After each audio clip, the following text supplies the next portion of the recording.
The 1970s saw the beginnings of the theory of p-adic modular forms due to Sayre and Katz. According to Sayre, such a p-adic form arises as the limit of the Q expansions of ordinary modular forms.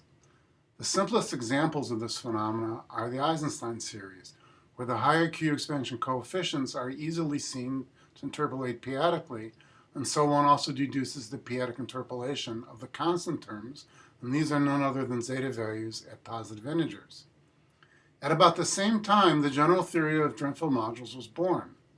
Such objects have moduli which are uniformized by a non-Archimedean version of the classical upper half-plane. And in fact, the notion of a modular form rather readily carries over to this category. However, the expansions at infinity of the modular form so obtained are in fact very complicated. Still, from the very beginning, I had hopes of finding non-trivial v-adic analogs of classical p-adic modular forms for finite primes v in this characteristic P theory. And this is what I'm able to do in the current paper. That I'm able to do so is due to recent wonderful work by Alex Petrov, which has appeared in JNT. In this paper, Petrov, building on previous work of B. Lopez, has shown the existence of families of Hecke eigenforms with A expansions. These unique expansions are quite similar to the classical Lambert expansions of Eisenstein series.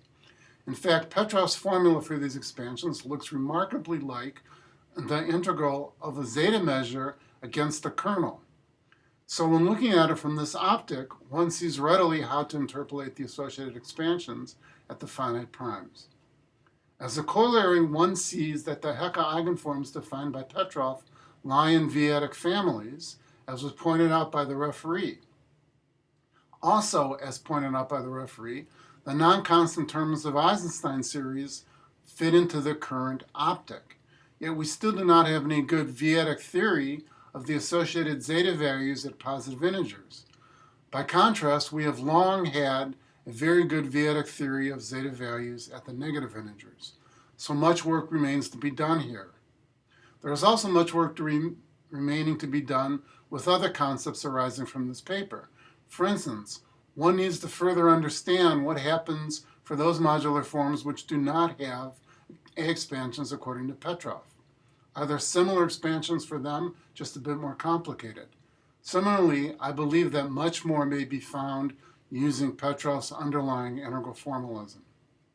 For more on the analog of Sayre's p-adic modular forms in the theory, please see current work of Christelle Vincent.